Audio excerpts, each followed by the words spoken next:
Shabbat Shalom mais uma vez, queridos irmãos. Vamos então partir para o estudo da Parashá de hoje, agradecendo ao Eugênio pela introdução. Parashá Shemot, mais conhecido aí como livro de Êxodo.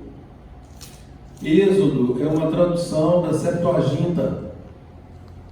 A Septuaginta é a tradução do hebraico para o grego, e aí colocaram o nome de Êxodo, que significa saída.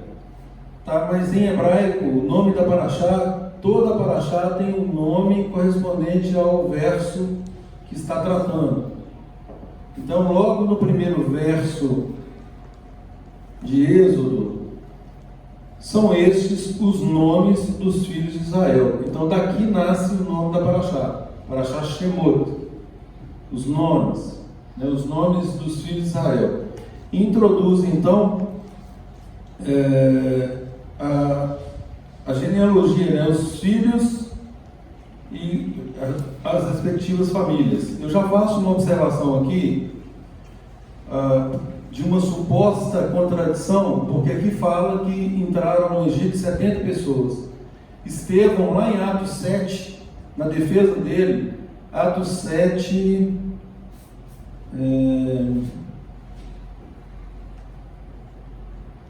Atos 7. Oi? 14, deixa eu ver. Isso. Atos 7, 14. Então José mandou chamar a Jacó, Israel no caso, seu pai, e toda a sua parentela, isto é, 75 pessoas. Aparentemente uma contradição aqui. 75 pessoas. Lá está falando de 70 pessoas. Qual que é o consenso dos rabinos, dos estudiosos? 70 pessoas que desceram com Jacó, com Israel. Com ele 71, com José 72, com a esposa de José 73, com os dois filhos totalizam 75. E aí nós vamos observar o próprio texto, que diz, Atos 7, 14... Então José mandou chamar Yosef mandou chamar a Jacó, seu pai, e toda a sua parentela, isto é, 75 pessoas, ou seja, todos englobados, 75 pessoas, tá bom? Então essa suposta contradição de 70, 75, tem a ver aí com a reunião de José e a família dele, os demais 70 que desceram. Bom, gente, a história de Moisés é uma história muito conhecida. A história do Egito é uma história muito conhecida. Então eu não vou me prender a muitos detalhes aqui, porque na verdade essa Parashá tem 38 páginas falando só dos detalhes de Moisés, desde o momento em que ele foi, aliás, desde que ele nasceu, começando aí pela questão das partilhas hebreias. Aliás, começa o texto dizendo que o povo, o faraó e obviamente os seus assistentes já não se lembravam de José e do povo dele. Assim, isso soa meio absurdo, porque José foi um nome marcante no Egito. Foi graças a ele que o povo teve como armazenar comida. A administração dele foi uma administração sobremodo eficaz. Então, assim, falar que o faraó não sabia quem era José, não sabia quem era o povo dele, nós sabemos que José, estrategicamente, solicitou, por ocasião da descida da família dele ao Egito, solicitou que eles ficassem na terra de Gósen. E nós sabemos que a terra de Gósen é uma das terras mais produtivas de todo o globo terrestre. O Hércules está aqui, estou falando globo, Então, é uma das terras mais produtivas. E com isso, esse povo se manteve mais afastado, porque tinha questão também do pastoreio, do contato com animais, que não era muito bem recebido pelos egípcios. Então, eles levavam uma vida mais reservada. E eles começaram a se multiplicar. Foi aí que chamou a atenção do novo faraó, que já não sabia mais É estranho isso, mas a palavra diz que ele não sabia mais, não se lembrava mais de José. Mas via que aquele povo estava aumentando muito, multiplicando muito no Egito. E aí é lógico que ele traça uma estratégia no sentido de impedir esse crescimento.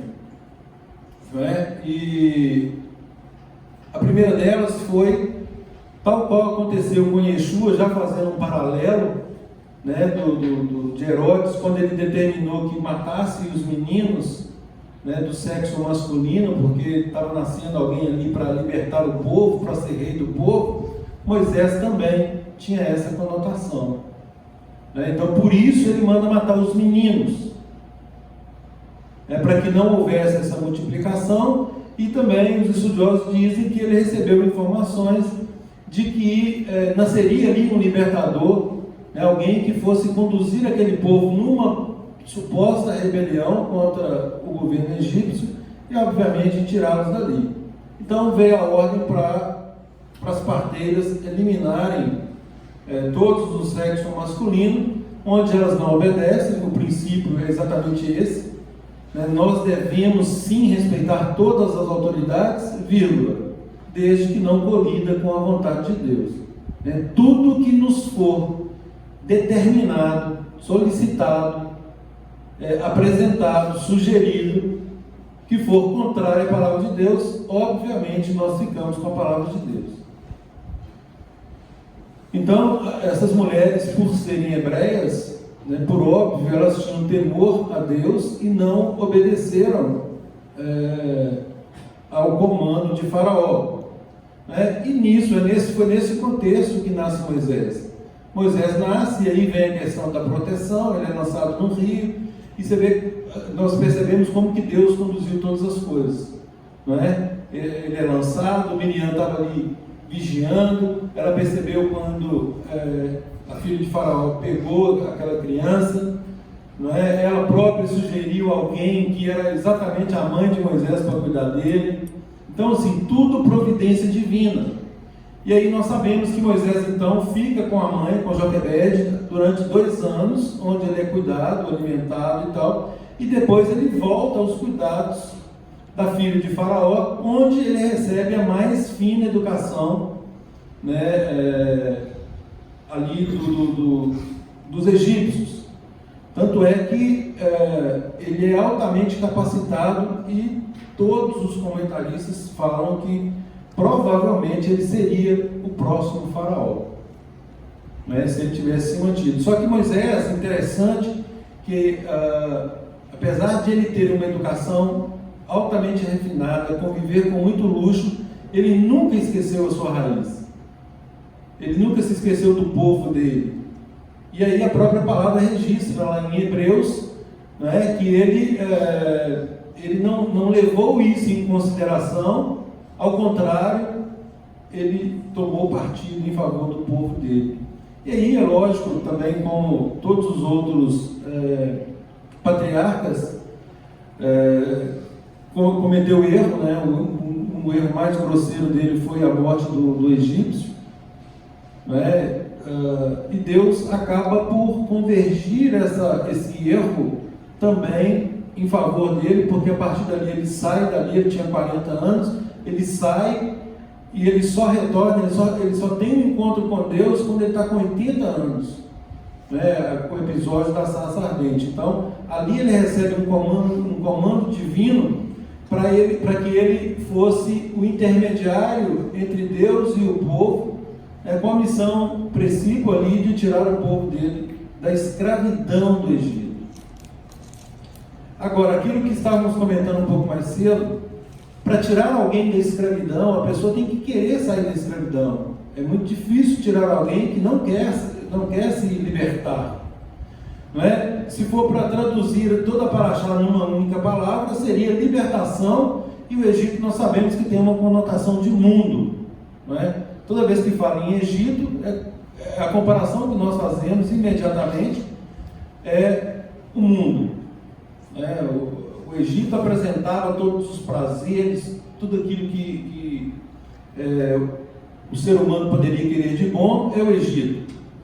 Então eles estavam ali já tinham começado a ser escravizados pela liderança egípcia, né, com feitores ali cobrando e impondo mais trabalho. Moisés, quando ele vai interferir, já junto a Faraó, a situação dos hebreus ela piora e muito, né, porque passou a ser exigido a mesma produção, fazendo algo que eles não faziam, que era juntar a palha. Eles recebiam a palha para misturar no barro, fazer os tijolos, e aí passou a ser exigido deles que também eles buscassem essa palha, e sem diminuir nada na produção. E aí eles reclamam com Moisés, Moisés reclama com Deus, e a história a gente já conhece, não é? Então até o capítulo 6, verso 1, né, que é exatamente o final da Paraxá, nós vemos Moisés falando com Deus, reclamando por que Deus me enviou, afinal de contas a coisa só está piorando, né? Ele achava que ele não era apto para isso, né? Enfim, uma situação aí que aparentemente é como se ele estivesse discutindo a ordem que ele havia recebido de Deus. Um negócio interessante, olha isso aqui, quando eles foram obrigados a recolher a palha, eles tiveram que sair daquela região do Gósen e foram espalhados pelo Egito todo. Eu vejo muito Deus isso aí, porque para que o exemplo, né, do final pudesse ser entendido pelo Egito todo, entendeu? Eles foram espalhados, eles tiveram que buscar no Egito todo. Qual que é o princípio aí para a nossa vida, né? Nós temos que estudar a palavra de Deus buscando a aplicação prática para nós. Qual que é a aplicação prática? Todas as coisas cooperam para o bem daqueles que amam a Deus. Esse é o princípio. Exatamente. E aqui é óbvio que pelas circunstâncias eles não entendiam. Mas esse é um princípio que nós, a própria palavra de Deus fala que tudo que está escrito para o nosso ensino foi escrito, não é assim? Então nós olhamos para os erros deles e falamos assim, não, nós temos como desviar desses erros. Se nós estivéssemos lá no lugar deles, provavelmente faríamos as mesmas coisas ou piores. Mas nós temos aqui registrado como exemplo. E aí, algo que aparentemente era ruim, isso estava marcando o espírito deles, nós devemos ter para nós que algo ruim que nos acontece, nós devemos confiar em Deus, falamos sobre isso hoje também, continuar a depender de Deus, sabedores de que Deus vai converter essa situação aparentemente ruim em uma bênção, não é? Porque a palavra dele fala isso. A questão foi colocada aqui também, como nos tornarmos dependentes dele, né? Ao ponto de nos entregarmos, ao ponto de descansarmos efetivamente nas direções dele para nós, né? Então esse é um exercício. Essa é uma experiência única. Cada um de nós passa por ela. É uma emuná constante, né? De confiar que é eterno, independente das circunstâncias, está ali com a gente, né, gente? Exatamente. É o exercício da nossa emuná, é o exercício da fé, é o exercício da confiança. Crer na fidelidade de Deus, que assim como ele falou, ele cumprirá aquilo que ele falou. Não é? Isso não tem nada a ver com o evangelho da prosperidade, gente. Isso tem a ver com a prosperidade da obediência da palavra de Deus. A fidelidade de Deus, né? Exatamente, porque Deus, ele nos dá um comando para a nossa proteção, ele nos dá um comando para nos abençoar. Até quando a gente acha que não. Exatamente, mas é aquilo que eu falei, a vontade dele é que é boa, perfeita e agradável, não a nossa. Eu sempre costumo dizer isso, não, mas aqui a vontade de Deus é essa, então quem sou eu? Nunca vou ter uma vontade melhor que a de Deus, por outro. Então, isso nos remete à questão de foco. Onde está o nosso foco? Não é? E aí Yeshua vem e fala assim, olha, priorize o reino de Deus, Mateus 6,33. Buscai, pois, o reino de Deus e a sua justiça em primeiro lugar. Prioridade absoluta. E aí as outras coisas serão acrescentadas. Não é? Então é uma questão de foco. Se eles É lógico que aqui nós estamos considerando que o povo de Deus estava ali já num sistema de escravidão, né? Eles estavam ali já sendo manipulados por uma nação que não tinha o Deus de Abraão, de Isaac e de Jacó como Deus, não reconhecia essa autoridade. Então eles tinham que reaprender, aprender a confiar novamente. E sabemos que esse processo não foi fácil, começando aqui desse relacionamento com Moisés, com Arão, até a efetiva saída. E aí é lógico que isso faz parte da porção seguinte. O momento que eles recebem as instruções lá no Monte Sinai, no Monte Horebe, e por aí vai, até a questão da terra prometida.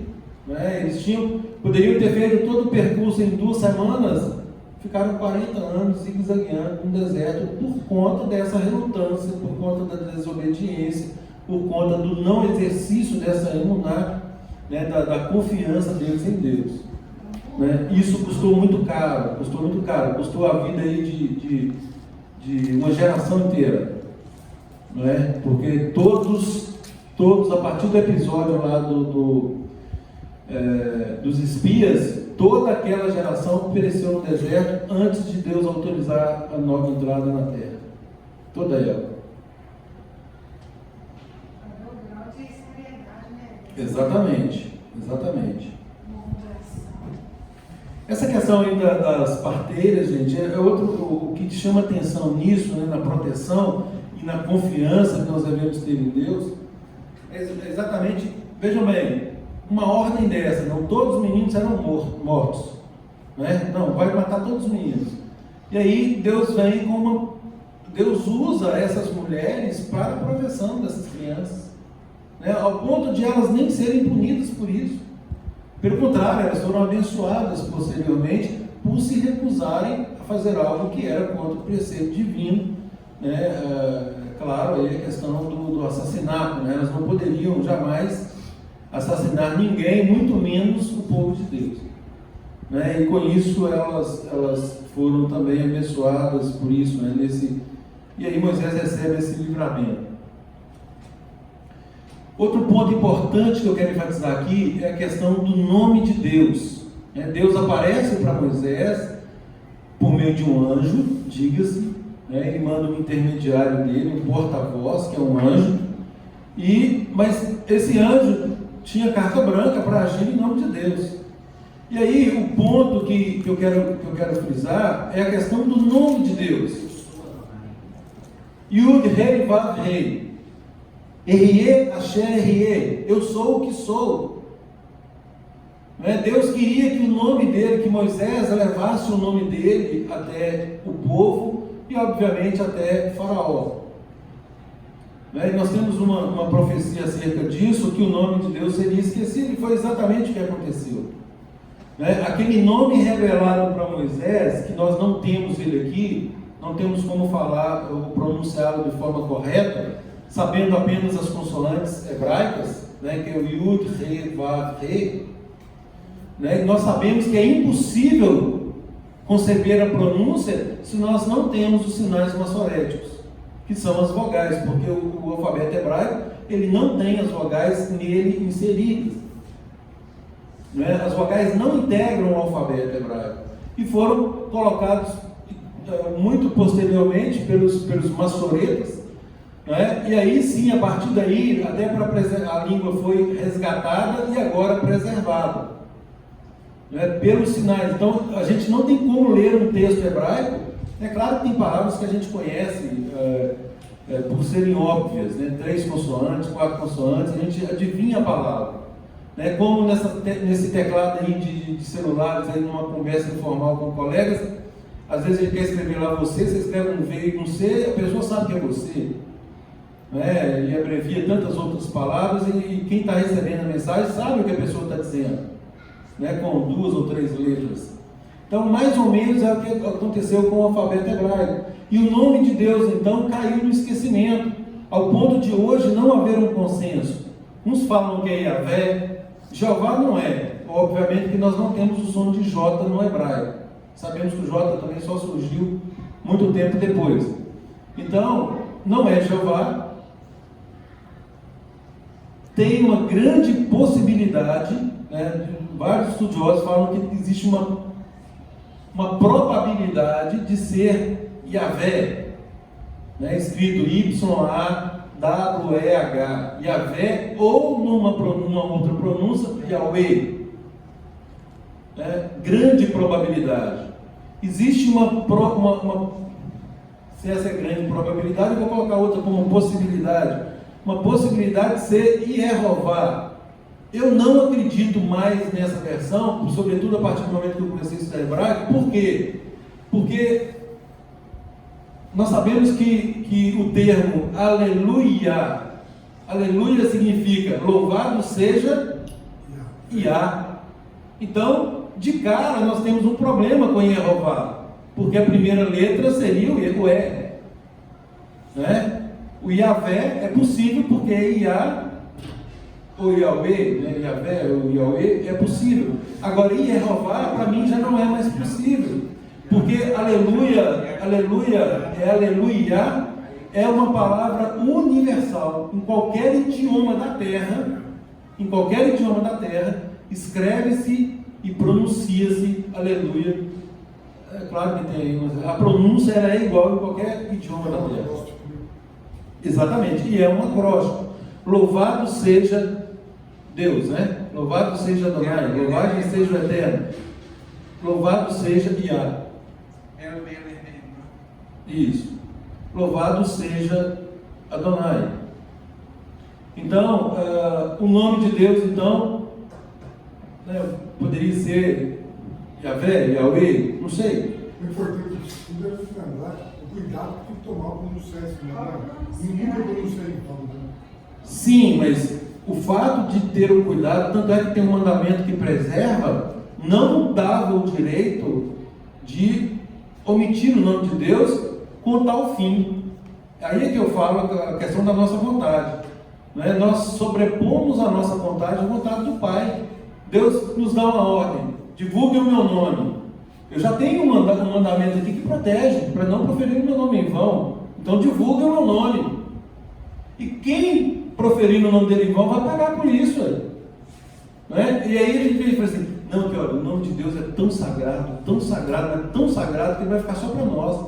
Nós vamos tirar toda a possibilidade de reconhecimento da pronúncia desse nome, para que esse nome não seja dito em vão.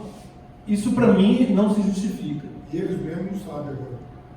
Exatamente. É aquela coisa que às vezes a gente guarda uma coisa tão bem guardada que quando a gente vai procurar a gente não acha mais. É exatamente o que aconteceu. Isso aconteceu comigo um dia. Eu guardei uma chave e, para não misturar com as outras, eu guardei num local que eu custei a lembrar onde eu tinha guardado. Depois que eu orei, não apareceu, está aqui. Entendeu? Então, assim, não justifica, é colocar a nossa vontade acima da vontade de Deus. E com isso, né, obviamente, as nações não tiveram contato com o nome do Eterno. E aí nós usamos hoje todos esses adjetivos: Eterno, Adonai, Elohim, Hashem. Hashem significa o nome. As características, né? Os atributos. Os atributos, são atributos, enfim. O El Shaddai, aí vem os adjetivos propriamente. Tem vários, para não pronunciar tudo isso com a desculpa de não pronunciar o nome da terra, coisa que ele mandou divulgar. Entendeu? Então, assim, criou-se uma superproteção em detrimento, em prejuízo aí ao próprio comando do Eterno.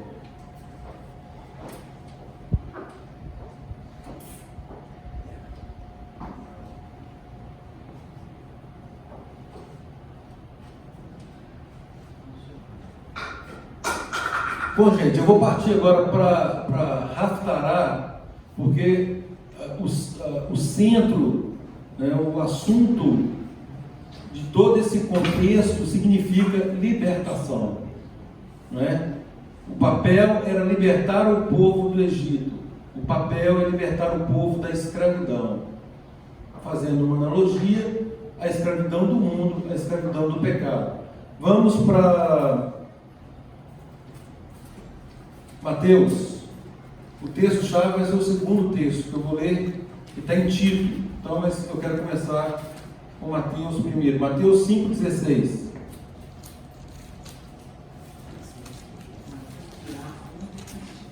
No outro texto, eu quero pelo menos aí umas 3, 4 versões, que vocês vão ver um detalhe interessante. Mateus 5,16. Pode ler, minha chave. Assim que a sua luz brilhe diante das pessoas, para que elas também possam ver as boas coisas que fazem e louvem ao Pai Celestial de vocês. Outra versão, por favor. Assim resplandeça a vossa luz diante dos homens, para que vejam as vossas boas obras e glorifique o vosso Pai que está nos céus. Amém. Novo mundo aí. Mesma coisa na minha. É dele. Eugênio, tá bom?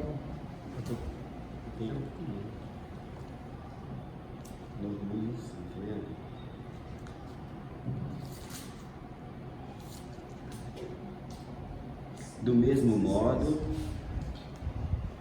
modo, deixem brilhar sua luz perante os homens, para que vejam suas boas obras e deem glória ao seu Pai que está nos céus. Ok. Aqui é Yeshua falando para os discípulos, é o famoso Sermão do Monte. O contexto aqui é a luz do mundo, verso 14, começando. Vós sois a luz do mundo, falando para os discípulos. Agora para aqueles que foram libertos, né? Vós sois a luz do mundo. Não se pode esconder uma cidade edificada sobre um monte. Ou seja, como é que você pega o pico mais alto aqui, você vai colocar uma cidade em cima lá e vai querer esconder essa cidade? Não tem jeito. Nem se acende uma candeia para colocá-la debaixo do alqueire, mas no velador, e ilumina todos que se encontram na casa. Assim, brilhe também a vossa luz diante dos homens, para que vejam as vossas boas obras e glorifiquem a vosso Pai que está nos céus. Isso, exatamente o que nós conversamos hoje aqui sobre não ficar individualista. Exato. É justamente isso, quer dizer, a gente deve fazer brilhar essa luz diante das pessoas. E é algo tão automático que não tem como, é como se nós pretendêssemos essa cidade edificada e escondê-la, não tem como. Não é? Oi. E a gente percebe nesse versículo que a luz ela não serve só para iluminar, ela serve para dar uma direção. É um norte, sem dúvida, é um norte. Sem dúvida. É o que acontece com os faróis, né? Os faróis nas praias aí, esses faróis são um norte para os navegantes.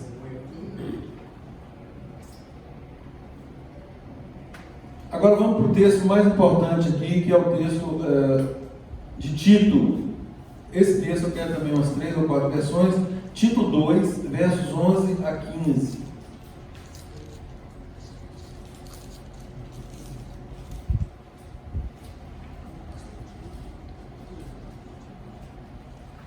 Tito está depois de Timóteo.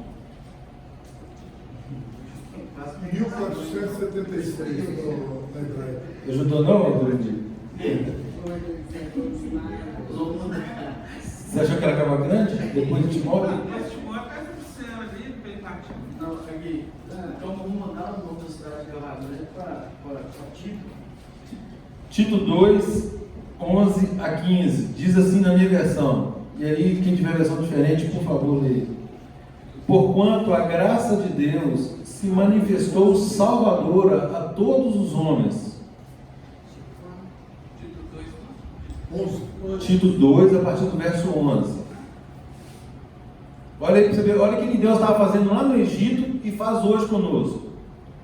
Porquanto a graça de Deus se manifestou salvadora a todos os homens, educando-nos para que, renegadas a impiedade e as paixões mundanas, vivamos no presente século sensata, justa e piedosamente, aguardando a bendita esperança e a manifestação da glória do nosso grande Deus, não é Deus, falando de uma mesma pessoa, do nosso grande Deus e do nosso Salvador, Yeshua, o qual assim mesmo se deu por nós, a fim de nos remir de toda iniquidade e purificar para si mesmo um povo exclusivamente seu, zeloso e de boas obras. Não é? O primeiro texto fala de luz, fala de direção, fala de que a nossa luz ela tem que brilhar. Aqui está falando que purificar para si mesmo um povo exclusivamente seu, zeloso e de boas obras. Outra versão. Porque a graça de Deus que traz libertação apareceu a todos os povos. Ela nos ensina a renunciar à impiedade e aos prazeres mundanos e a viver de maneira controlada, justa e piedosa nessa era, enquanto continuamos a esperar pelo bendito cumprimento de nossa esperança infalível, o aparecimento da Shekinah de nosso grande Deus e a aparição de nosso libertador, Yeshua, o Messias. Ele se entregou por nós a fim de nos libertar de toda violação da Torá e purificar para si mesmo um povo particularmente seu, desejoso de fazer o bem. Amém. Outra versão?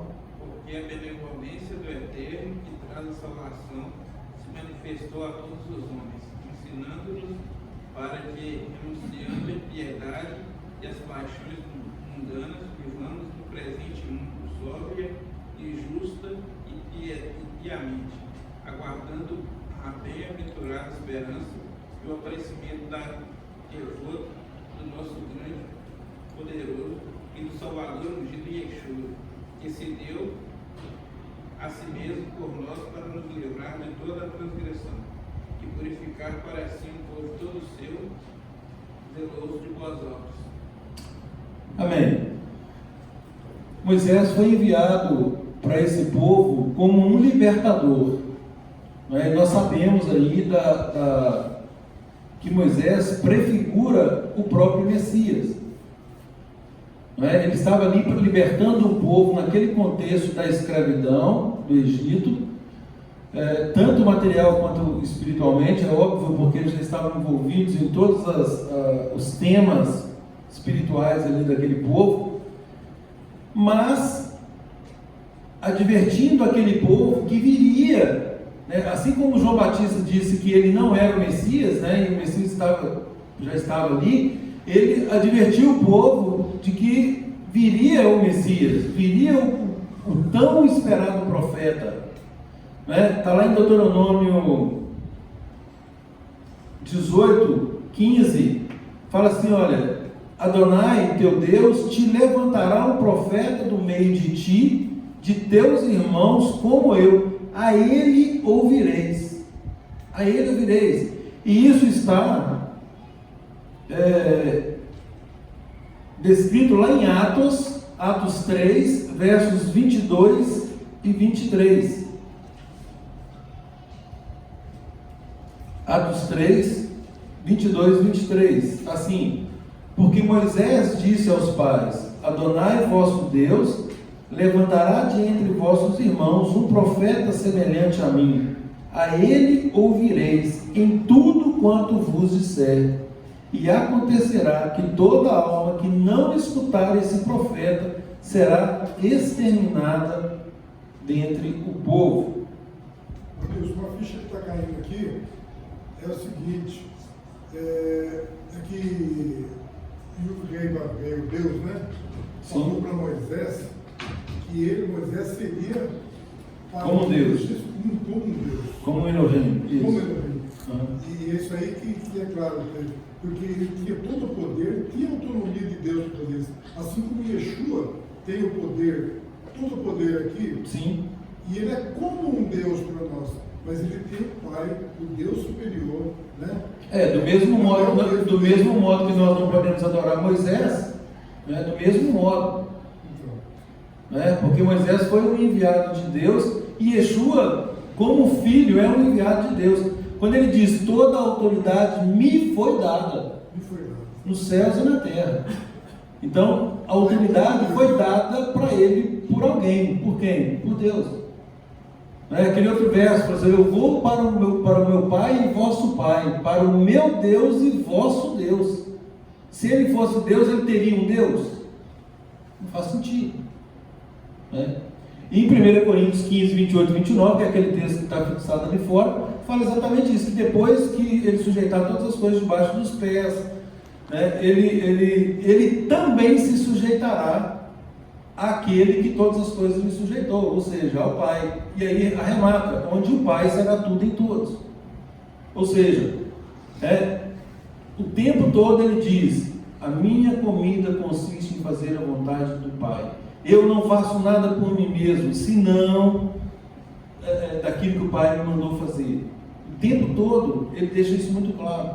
O tempo todo. É por terra, né? A teoria da Claro, óbvio. A unicidade. Exatamente. Nós temos uma trindade, nós temos uma unicidade invertida.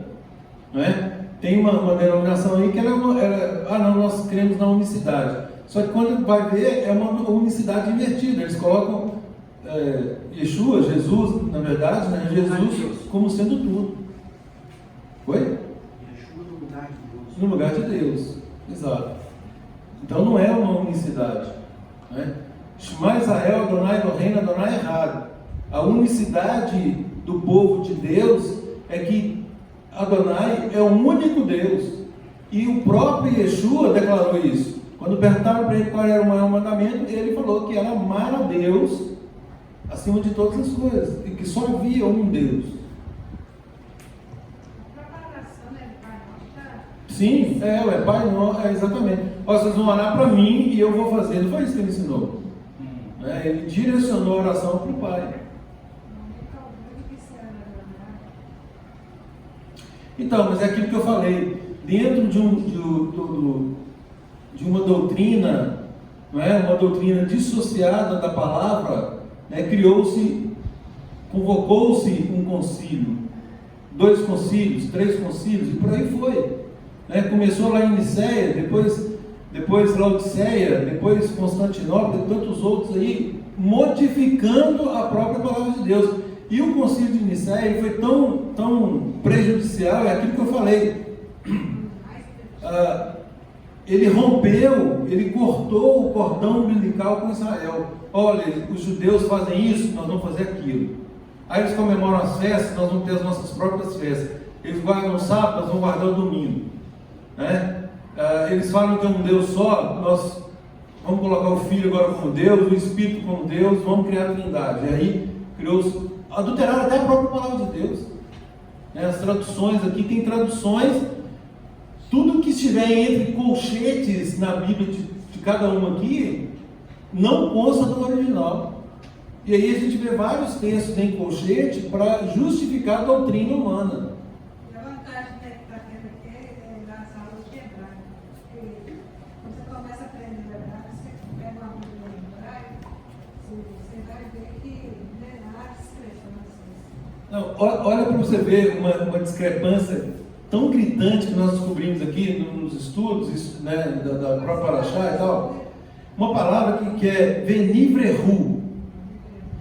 Venivrehu verá kol mishperot hadamah. Significa, olha o que Deus fala para Abraão. Em ti serão o quê? Abençoadas todas as famílias da terra. A original. Em ti serão enxertadas todas as famílias da terra. Venivrehu, enxerto. E é o que Paulo fala lá em Romanos 9, se não me engano, ou Romanos 11. Ele fala do nosso enxerto em Israel. Que se nós não formos enxertados em Israel, aí ele fala, de Israel pertence o culto, as promessas, os patriarcas, de lá descende o Messias. E a pergunta diz que a nossa sinagoga é israelense. Israelita? Israelita. Isso, é israelita exatamente por essa inserção em Israel. né? Porque nós sabemos que ao final será uma casa só, né? Lá na profecia de Ezequiel vai juntar a casa de Judá e a casa de Israel, formando uma única casa, que é a casa de Israel. Antes era a casa de Israel, dividido em duas agora, 2 tribos mais 10 tribos, que são as tribos da dispersão, e ao final essas duas serão ajuntadas. E aí serão todo o povo israelita. Todo o povo israelita.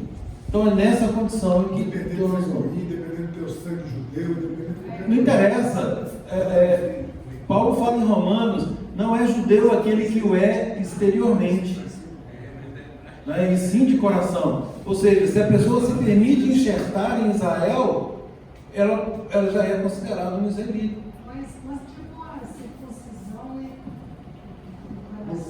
No coração. O que é a circuncisão de coração, gente? Boa coisa. O que é a circuncisão de coração, afinal de contas?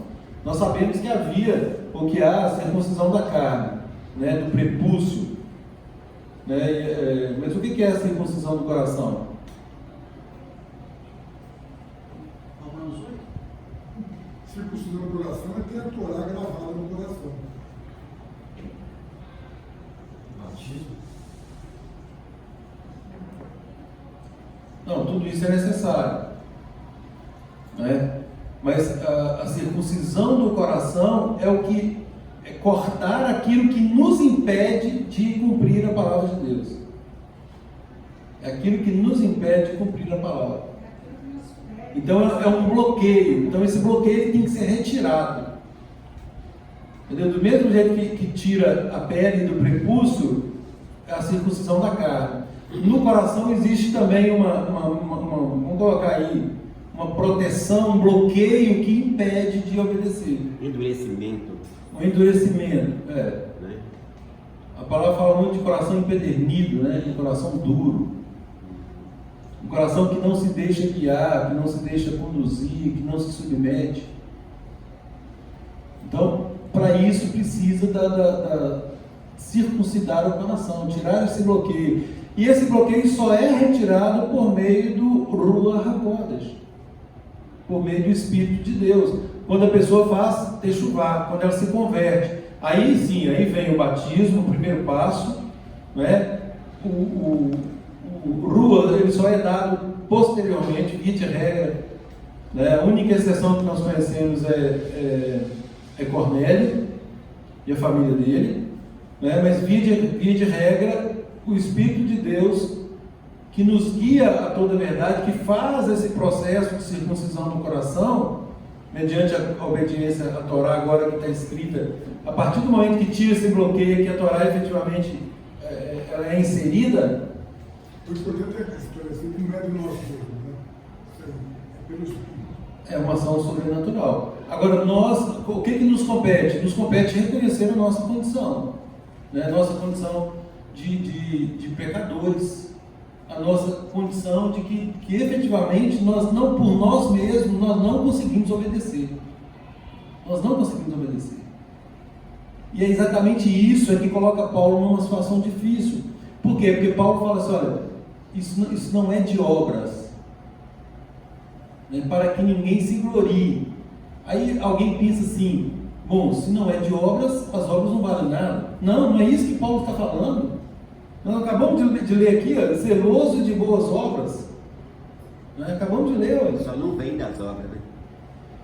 Qual que é o problema que acontece nesse texto? É a questão da salvação, gente. A mesma coisa da circuncisão.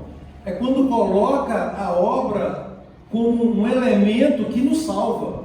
Ou seja, não, se eu praticar, se eu obedecer, eu vou ser salvo. E aí o que nós fazemos com o sacrifício do Messias?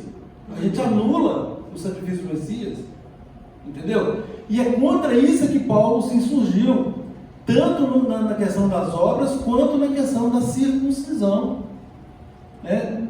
Paulo não está falando que a circuncisão foi abolida, ele está dizendo, porque o que estava acontecendo, sobretudo lá em Gálatas, os judeus, né, eles estavam colocando para aqueles que estavam se convertendo naquele momento, que a circuncisão era indispensável para a salvação. E Paulo fez, para nada disso, a salvação é unicamente pela fé no Messias, é pelo sacrifício do Messias, Agora, a partir do momento que eu creio nisso, que eu aceito o Messias, que eu me permito enxertar, que eu passo pela Tevilá, pelo batismo, que eu recebo o Ruach HaKodesh, é óbvio que eu vou querer fazer agora o quê? Todas as boas obras. Eu fui chamado para isso. Nós fomos chamados para as boas obras. Acabou de dizer aqui, ó. Hã? Também faz parte, né? Para si mesmo, um povo exclusivamente seu, zeloso e de boas obras. Tem vários textos que usam essa expressão. Lá em Efésios 4:13, por exemplo, fala também, né, que nós somos chamados até quando? Existe um alvo, existe um padrão absoluto. Até quando?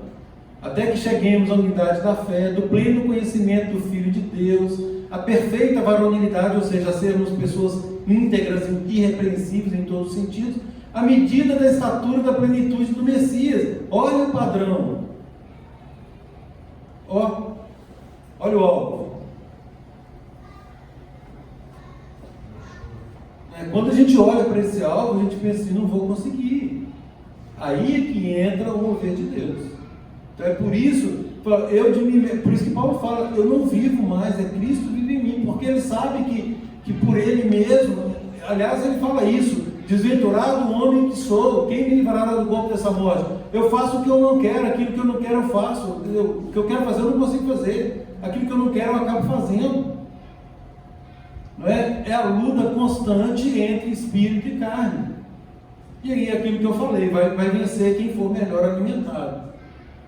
Não é? Se nós declaramos todos os dias a nossa dependência com Deus, se nós nos alimentamos de Deus, enchemos o nosso espírito e tal, nós vamos vencer qualquer. O Tiago fala sobre isso, tende por motivo de toda alegria o passar por várias provações, porque produz isso, produz aquilo outro. Não é? Agora, se nós estamos capengando nessa alimentação, a nossa carne se fortalece, e aí nós seremos o quê? Negligentes, relaxados.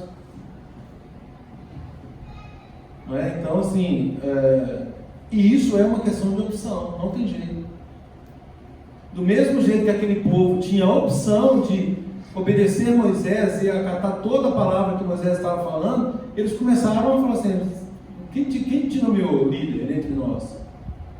Primeira coisa que eles fizeram. Quem foi que te nomeou líder? Não é? Olha o que você está fazendo. Uma coisa que já estava ruim para nós, agora nós vamos ter que buscar palha em todo o Egito para trabalhar e estão exigindo a mesma produção. Quer dizer, colocou um jugo muito maior sobre eles.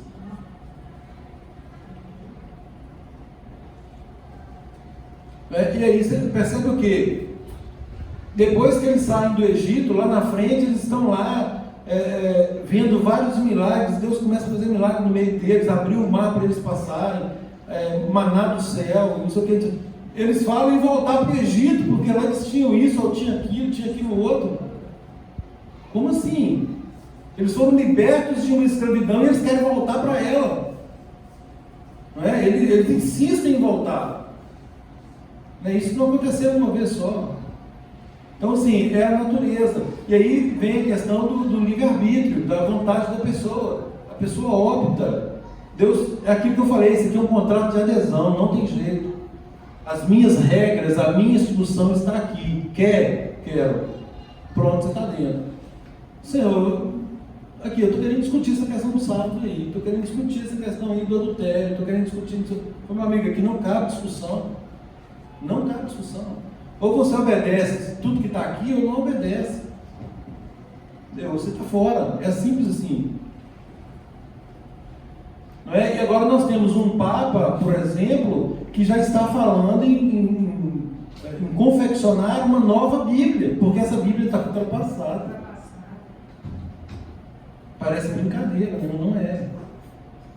É o poder político e religioso que vem reinando desde o terceiro século, agora dando a cartada final. E nós sabemos que esse movimento socialista, comunista, que vem assolando o mundo aí, está corroborando, fortalecendo todo esse movimento aí.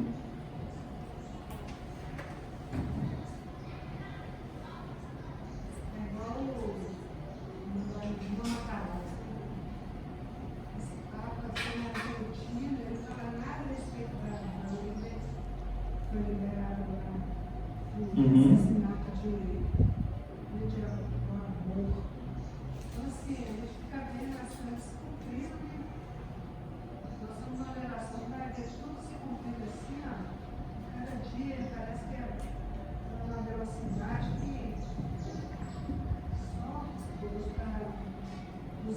orar e estarmos com os nossos pés realmente firmes na rocha e na palavra de Jesus.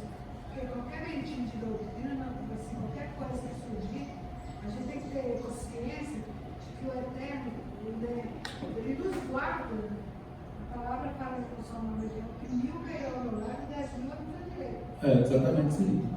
Nós temos, a gente está vendo isso, o mundo caminhando a passos largos um pouco, né, no Sheol e a gente sem poder fazer nada, porque a não ser orar e clamar e pedir a misericórdia do Eterno,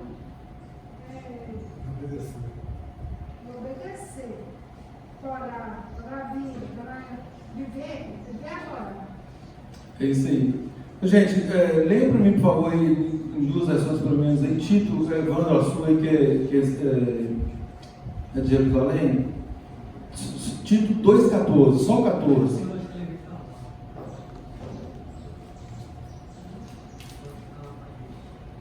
Ele se entregou por nós, a fim de nos libertar de toda violação da Torá. É isso aí.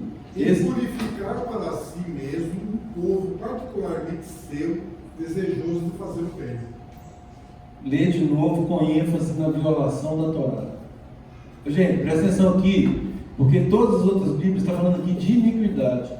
É a mesma palavra que está lá em Mateus 7, 21 a 23. Nem todo que me diz Senhor, Senhor, herdará o reino do Deus, tal. Apartai-vos de mim, vós que praticais a anomia. Só que 99% das traduções estão em iniquidade. Ele se entregou por nós. Presta atenção. Yeshua se entregou por nós, a fim de nos libertar de toda violação da Torá. Pronto, ponto. Para aí. A fim de nos libertar de toda violação da Torá. Nessa Bíblia aí está aí. Nos libertar de toda violação da lei. A minha aqui nem fala em lei mais. Fala nos libertar de toda iniquidade. Entendeu? Então, assim, o original está violação da Torá. Aí vem agora as traduções. Né? E iniquidade quer dizer sem lei. Não, iniquidade é um sinônimo de pecado. Não é assim? Iniquidade é pecado. Agora, o que é pecado? Qual que é o conceito de pecado que a própria Bíblia dá? Transgressão da lei, transgressão da instrução, transgressão da Torá. 1 João 2, 3, se não me engano. Vamos lá? 1 João, cuidadinho no Apocalipse aí.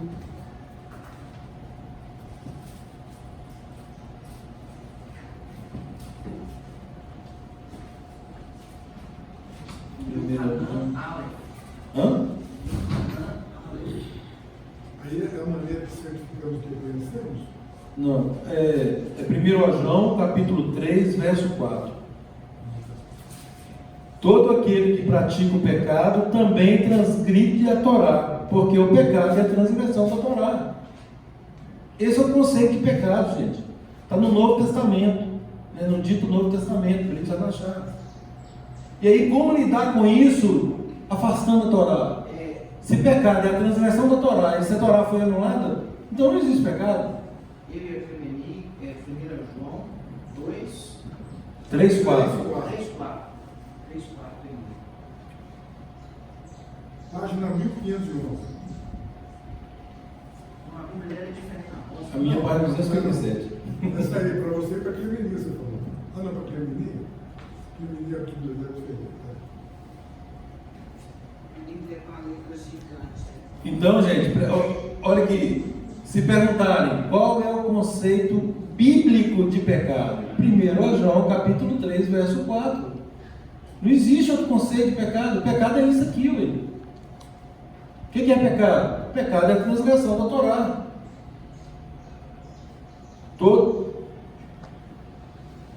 Todo aquele que pratica o pecado transgride a Torá, porque o pecado é a transgressão da Torá. Mas claro, o que é isso? Como é que você está? Qualquer que pratique o pecado também pratica a iniquidade. Aí. Porque o pecado é iniquidade. Trocou Torá por iniquidade. Mas nas outras Bíblias aqui está lei. Você está como? lei, né? Todo aquele que pratica o pecado está praticando também o que é contra a lei. Aí, que é contra a lei, tá vendo? Que é contra a Torá. Esse lei aí é Torati, é minha Torá. Entendeu? É Deus apresentando, ele apresentando aqui o conceito da instrução do Pai. Ô, gente, esse negócio é muito sério. É muito sério. Vamos voltar no texto de Tito. Vamos voltar no texto de Tito 2.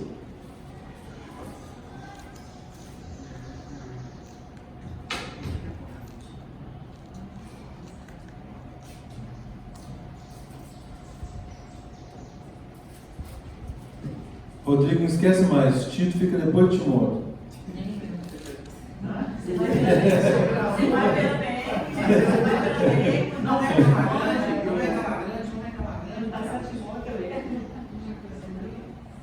Gente, Tito 2, verso 14. Olha a libertação que Yeshua nos traz. De novo, Evandro. Ele se entregou por nós, Yeshua se entregou por nós, a fim de nos libertar de toda violação da Torá. a fim de nos libertar de toda violação da Torá. Por quê? Porque o pecado é violação da Torá. 1 João 3,4.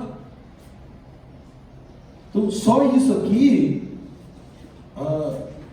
só esse texto aqui, já mata essa questão de Torá foi abolida, não foi abolida. Entendeu? Só isso aqui já resolve. Né? Então, nós temos que ser libertos. Todos precisam ser libertos. Libertos de quê? Da violação da Torá. A Torá não é cumprida desde o 3º século. Lembra desse negócio? Quando Deus dá o mandamento lá no Éden, não é? Lá no Éden. Terminou Deus de fazer todas as coisas e tal, no dia 7 ele descansou, abençoou e santificou. Ele criou o Shabat na criação para toda a humanidade. Na finalização do ato criativo, não é? E ele descansou, ele abençoou e ele santificou. Santificou aqui no sentido técnico da palavra. O que é santificar? Separar. Isso aqui está santificado, está separado para o uso exclusivo de Deus. Então ali ele deu o Shabat. E todos, obviamente, cumpriram o Shabat até o momento que esse povo foi escravizado. Aí depois que eles saem libertos, aí como que vem o mandamento? Lembra-te. Por quê? Se fosse um mandamento dado ali, do mesmo jeito que os comandos aqui são no imperativo, né, no sentido direto, seria: guardarás o dia de sábado. Não, lembra-te do dia de sábado para o santificar. Por que lembrar? Porque já tinha sido esquecido. São 430 anos de escravidão. Eles nem sabiam que era Já tinha perdido. Era muito Já tinha se perdido. excessivo, né? Eu falava que eles não descansavam agora muito. Eles trabalhavam 7 dias na semana. Ainda mais depois que Moisés intervém lá, ao invés de ajudar o negócio, piorou muito. Aí, cara. Não é assim, humanamente falando, é claro. Aí é bacana o acendimento das velas, né? No Shabat, né? Guardar e lembrar. Lembrar e guardar, esse é o significado aí do acendimento. Lembrar e guardar. Exatamente, então lembra-te. Porque o mandamento estranho, né? Mandando lembrar de alguma coisa. Não é? Exatamente porque já havia caído no esquecimento. Lembra-te de guardar a Torá. Muito cedo, né? Então, gente, Yeshua se deu por nós a fim de nos libertar de toda a transgressão da Torá. De toda a transgressão da Torá. E é o que eu disse, isso foi rompido lá no 3º século, cortou o cordão com Israel, então Israel para lá, o povo judeu para lá, e foi em consequência desse movimento, desse concílio, é que resultou em todo o antissemitismo dali para frente. Vejam né? caíste. O Holocausto, ocorrido aqui agora no século XX, aconteceu em decorrência do concílio, não é? Então, assim, é muito sério, porque várias foram as perseguições aos judeus e até hoje, né, existe essa perseguição. O antissemitismo ele tá reaflorando, infelizmente. Mas isso faz parte desse propósito diabólico, né, no sentido de atacar a Torá, a instrução de Deus e, por óbvio, o povo que quer guardar. Então, gente, esse é o texto-chave, Tito 2,14. 1 Tessalonicenses 4, 4 e 8. 4 a 8. 1 Tessalonicenses, um pouquinho para trás aí. Algumas páginas para trás. O senhor achou ausência. 1 Tessalonicenses 4, 4 a 8. Diz assim. Isso mesmo? 1 Tessalonicenses 4, 4 a 8. Aqui está dizendo o seguinte, né? Nós que fomos libertos, aqui tem doutrina agora de como proceder. E aí também eu quero outra versão, porque a minha versão aqui é João Ferreira de Almeida, revista e atualizada. Essa atualizada que me preocupa. 4, 4 a 8. Cada um de vós saiba possuir, na minha versão, saiba possuir o próprio corpo em santificação e honra. O que eu quero enfatizar aqui é a questão da santificação. Santificação e honra. Foi para isso que nós somos resgatados. Não com desejo de lascívia, como os gentios que não conhecem a Deus. Está vendo? Então o conceito de gentios são daqueles que não conhecem a Deus. Passou a conhecer a Deus, deixa de ser gentio, vai se inserir na família de Deus, passa a ser israelita. E que nessa matéria ninguém ofenda nem defrauda seu irmão, porque Adonai conta todas essas coisas, como antes vos avisamos e testificamos claramente, é o vingador. Porquanto Deus não nos chamou para a impureza, e sim para a santificação. Aí poderíamos ter partido desse versículo. Dessarte, quem rejeita essas coisas não rejeita o homem, e sim a Deus, que também nos dá o teu Espírito. Ele nos dá o Espírito. Versão israelita, Evandro. É 1 Tessalonicenses 4, 4 a 8. Sabemos, irmãos, que Deus os amou e escolheu, e que as boas obras que lhe apresentamos, 4, 4 a 8, Evandro? Você diz? 1 Tessalonicenses, É primeira, é segunda não, 1 Tessalonicenses, Está no capítulo 4, 4 a 8. na 4, foi aqui, O vigor é 4, 4, 4, 4 a 8. um momentinho, então. Que cada um saiba lidar com os seus impulsos sexuais de modo santo e honroso, sem ceder aos desejos lascivos, como fazem os pagãos que não conhecem Deus. Até o 8. Ninguém deve enganar o seu irmão e tirar proveito dele, porque o Senhor pune quem faz essas coisas, como lhes explicamos anteriormente, de forma cabal. Deus não nos chamou para vivermos de modo impuro, mas para nos comportarmos de modo santo. Portanto, quem rejeitar o seu ensino, rejeita Deus, e não o homem, aquele que na verdade nos dá o seu Ruach HaKodesh, que lhe pertence. Exatamente. Esse ensino aí é exatamente a instrução. É aquilo que eu falei, não há nada aqui no que se denomina Brit Hadashah no Novo Testamento, não há absolutamente nada que colida com a instrução do Pai. Pois não, André? O versículo 3 aí, eu acho que também entra na questão da santificação. Na nossa versão aqui, que é a versículo, diz assim: Deus requer que vocês sejam santos, que se afastem da imoralidade sexual. Exatamente. Cabe também.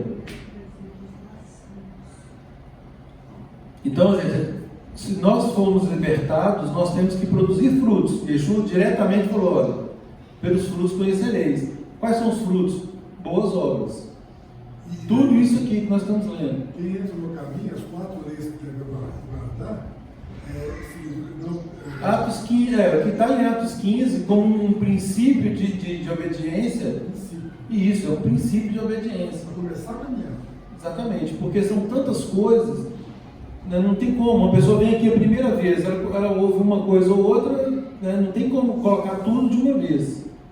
Né, e aí, esse é o contexto de Atos 15, onde Tiago, que era irmão de Yeshua, né, ele coloca, olha, vamos ajustar aqui que não convém impor outros ônus àqueles que se achegam à nossa fé, mas que eles se abstenham disso, 4 coisas.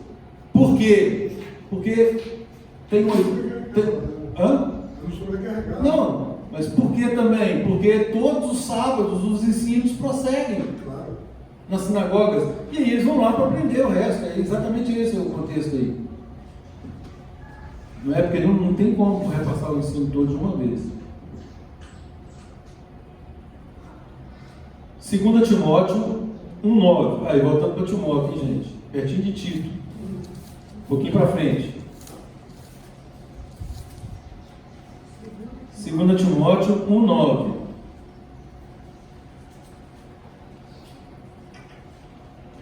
Olha para você ver a minha versão, como é que está, e eu quero da versão messiânica aí. Que nos salvou e nos chamou com santa vocação, não segundo, olha aqui, não segundo as nossas obras, mas conforme a sua própria determinação e graça que nos foi dada em Yeshua antes dos tempos eternos. Aqui também como condição para a salvação. Agora, o que me interessa aí é a primeira frase do verso 9. Pode ler o 9 todo, Evandro? Porque ele nos libertou para a vida de santidade É isso aí. como o seu povo. Então pronto, ele nos libertou para uma vida de santidade como o seu povo. É o que Deus pretendia desde o princípio, libertando o povo de Israel do Egito. Mesma coisa.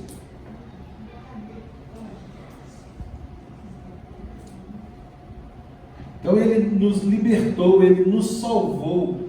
E toda vez que fala em salvação, nós temos que ter em mente que não é por obras nossas, é por mérito e obras do Messias. Esse povo aqui, ele não vai falar assim, nunca os conheci. Exatamente.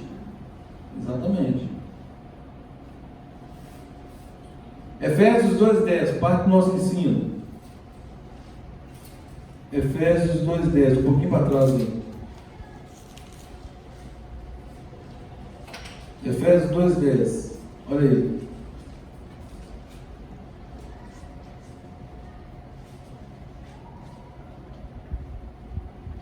Pois somos feitura dele, criados em Yeshua para boas obras, as quais Deus de antemão preparou para que andássemos nelas. Efésios 2,10, outra versão. Sua dona. Está procurando. Não é que eu parei em área que eu acho que estava certo aqui, eu não errei mesmo. Só um minutinho. Está fácil, está na mão, mais uma página.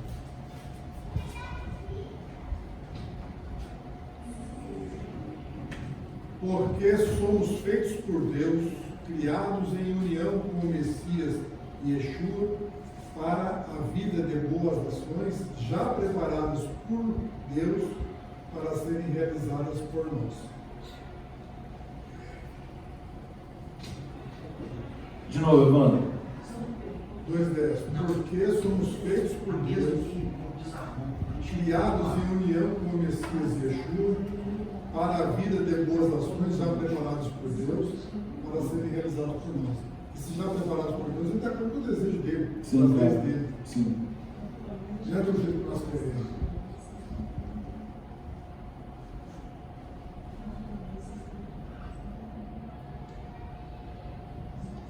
Já que nós somos Efésios, vamos ler Efésios 4,13.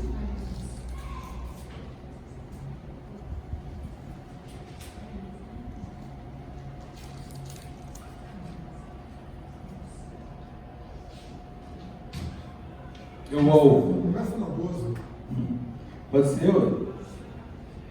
Com vistas ao aperfeiçoamento dos santos para o desempenho do seu serviço, para a edificação do corpo do Messias, até que todos cheguemos à unidade da fé do pleno conhecimento do Filho de Deus, a perfeita varonilidade à medida da estatura da plenitude de Cristo. Para quê? Para que não mais sejamos como meninos, ou seja, estabilidade espiritual aqui, ó. O que o menino faz? O menino é inconstante. Para que não mais sejamos como meninos, agitados de um lado para o outro ao redor por todo o vento de doutrina, pela artimanha dos homens, pela astúcia com que induzem ao erro, mas seguindo a verdade em amor, cresçamos em tudo naquele que é o cabeça, Cristo, Yeshua, Messias. 2 textos, Apocalipse 3,19, eu encerro com o primeiro, com Apocalipse 3,19. Ele achar Apocalipse, vai voltar ao final. Gente, vocês querem referência ao Apocalipse aí? Apocalipse 3,19. Eu repreendo e disciplino a quantos amo. Sê, pois, zeloso e arrepende-te. Sua versão, irmão. Quanto a mim, repreendo e disciplino a todos os que amo. Por isso, preparem-se e deem as costas aos seus pecados. Que está arrependa-te. Vamos para Coríntios agora e eu encerro com esse texto. 1 Coríntios 3,9.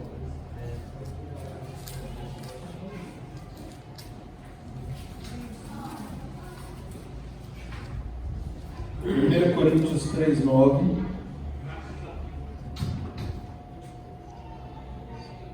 Diz assim, podem ir para 2 Coríntios já, gente, que eu vou, 2 Coríntios 5, 18 a 20, eu leio aqui 1 Coríntios 3,9, diz, os textos são correlatos. 3,9 diz, porque de Deus somos cooperadores, lavoura de Deus, edifício de Deus, somos nós. Então, terminando agora o último texto, 2 Coríntios 5, 18 a 20. Pode ler, não? Rapaz, eu estou confuso aqui. Quem vai me ajudar? Mas tudo isso, 2 Coríntios está aberto a Deus, viu? E tudo procede de Deus, que por meio do Messias nos reconciliou consigo e nos outorgou a obra da reconciliação. Isso. Deus, no Messias, estava reconciliando a humanidade consigo, sem imputar os pecados, e nos confiando a mensagem da reconciliação. Portanto, somos embaixadores do Messias. De fato, Deus chama a reconciliação por nosso intermédio. Nossa tarefa é dizer, por ordem do Messias, reconcilie-se com Deus. É o 21 também? Não, solta aí. Na minha versão, ora, tudo provém de Deus, que nos reconciliou consigo mesmo por meio do Messias e nos deu o ministério da reconciliação, a saber, que Deus estava no Messias reconciliando consigo o mundo, não imputando aos homens as suas transgressões, e nos confiou a palavra da reconciliação, de sorte que somos embaixadores em nome do Messias, como se Deus exortasse por nosso intermédio. Em nome de Yeshua, pois, rogamos que vos reconcilieis com Deus. Com Deus. Não é para reconciliar com Ele, é com Deus. Em nome dele. Não é? O que Moisés estava fazendo ali para libertar o povo era trazendo consciência para que aquele povo se reconciliasse com o Eterno. E é justamente por isso que Yeshua é o caminho. Exato. Exato. Ô Cleito. Saindo, Cleito.